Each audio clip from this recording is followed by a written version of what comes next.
Hi, I'm Susan. I'm a certified dyslexia and Orton-Gillingham practitioner, and I'm going to share some spelling tips with you today. So these are helpful for our kiddos with dyslexia, but also just helpful in general because we actually don't learn to spell by memorizing. Though I know I had to memorize all the spelling lists. That's not how our brain stores words. So I'm going to teach you some ways to work with spelling with your kiddos as we practice. So we always want to hear our sounds. Let's start with a really simple word. Let's say I'm going to start with the word dog.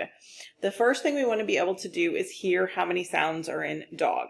So I can do that by tapping. I could go d, ah, g. Or we could have something like magnets or beans or erasers, whatever you want to use for manipulative, and you could go d, ah, g. We then want to match our letters to our sounds. So what makes the d sound? What makes the ah sound? And what makes the g sound? And we get dog. This is where Elkonin boxes come in helpful, and what those look like. They are just boxes that we can place our letter for each sound. So let's say I'm doing the word fish. Sh. What makes the I, and what makes the sh sound? So I have my word fish. So there's yet another way that we can spell. In Orton-Gillingham, we teach patterns very explicitly. So what I mean by patterns is we might teach AI or AY and where they would come in a word.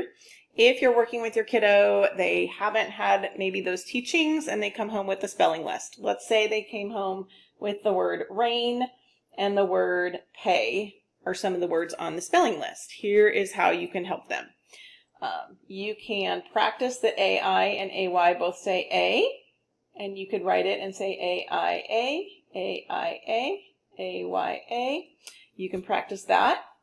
And then we're still going to hear our sounds. So you would say the word rain, and the child would say rain, and you'd say, what sounds do you hear in rain? And you would have them either tap on their fingers or use some objects. So r, a, n. Let's match some letters to those sounds. What makes the r sound?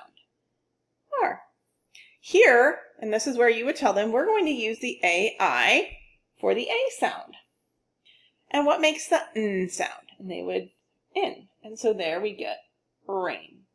If your kiddo is struggling to connect basic letters to sounds, I would suggest talking with the school, maybe seeking other evaluations, looking into if dyslexia may be a possibility. If your child is still struggling to connect those letters to sounds, we want to have that basis if we're going to be starting with our spelling. You can always check out my website. I have a list of dyslexia characteristics. I will put that in the description for this video as well. But let me show you how to practice multisyllabic words.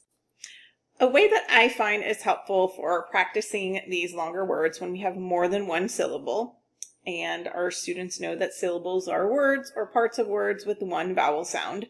Let's say I get the word rabbit.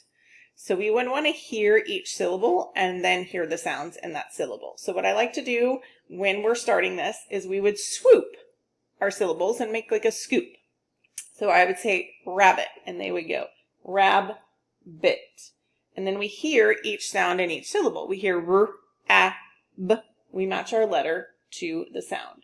And then we hear b, it, and we match our letter to the sound.